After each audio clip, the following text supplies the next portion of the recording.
হক বাংলাদেশে দাঁড়াইলেই তো যেখানে দাঁড়ায় সেখানেই তো মিছিল হয়ে যায়। আল্লামা মামুনুল হক হাঁটলেই তো লাখো মানুষের পিছনে দাঁড়ায় যায়। তাইলে এটা আবার বলতে হয় নাকি? মামুনুল হককে চেনো না? হ্যাঁ, শেখুল হাদিস আল্লামা আজিজুল হকের সন্তান চেনো না?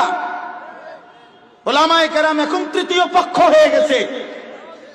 ওলামায়ে কেরাম এখন চিনে না। এই বাংলাদেশের 16 বছরের ফ্যাসিস্টের, এই জালেমের জুলুমবাজের জুলুম ওলামায়ে কেরাম সহ্য করে নাই।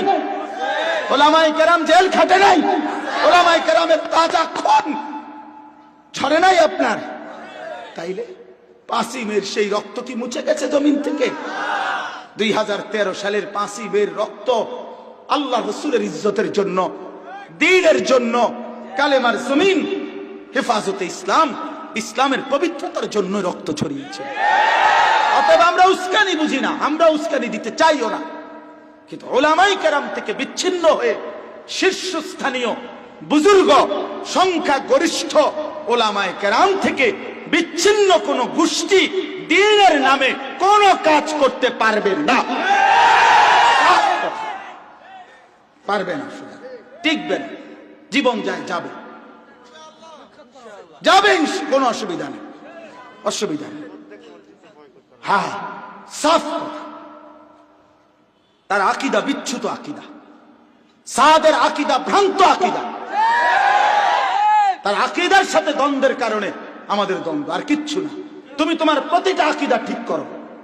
তুমি সাহাবায়ে কেরামের বিরুদ্ধে কথা বলো, তুমি আম্বিয়া নবীদের বিরুদ্ধে কথা বলো, তুমি উলামায়ে কেরামের বিরুদ্ধে কথা বলো, এরপরেও ইমানদার কেমনে মেনে নিতে পারে? এটাই দাওয়াত ও তাবলীগ ভিন্ন একটা, মাদ্রাসা ভিন্ন, কওমি মাদ্রাসা আলাদা, উলামায়ে কেরাম আলাদা। এটা বুঝি কোনো কথা হইল?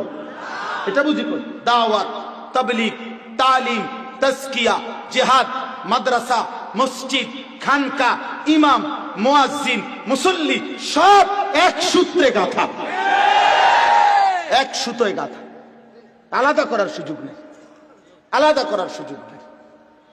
কারো উপরে জুলুম হোক আমরাও চাই না, কিন্তু রাতের অন্ধকারে ঘুমন্ত ইমানদার মুসলমানের উপরে মুসলিম পরিচয়ধারী কোন ব্যক্তি আঘাত করতে পারে কিভাবে? কিভাবে সম্ভব এটা? এই কথা কেমনে মাইনা নেওয়া যায় মনের? এটা কলিজায় মানে কেমনে? যে হাফিজ সাহেব আল্লাহর কোরআন বাচ্চারে পড়ায়া যে আঙ্গুল দিয়া কোরআন উল্টায়, এমন ইমানদার হাফিজ সাহেবের আঙ্গুল কাইটা ফেলে দিল কেন?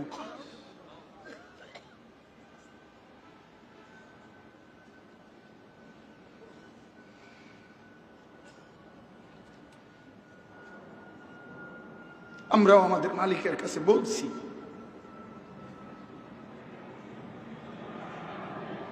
আমরাও মজলুমের বিজয় চাই, এবং আমরা বিশ্বাস করি ইনশাআল্লাহ মজলুমের বিজয় হবে, জালেমের পতন হবে। একক জালেমও টিকে না, সংঘবদ্ধ জালেমও টিকে না। জুলুম যেই করুক, আমি করলে আমি টিকব না, আপনি করলে আপনি টিকবেন না, ঠিক কিনা বলে? আল্লাহ আমাদেরকে বুঝ দান করেন।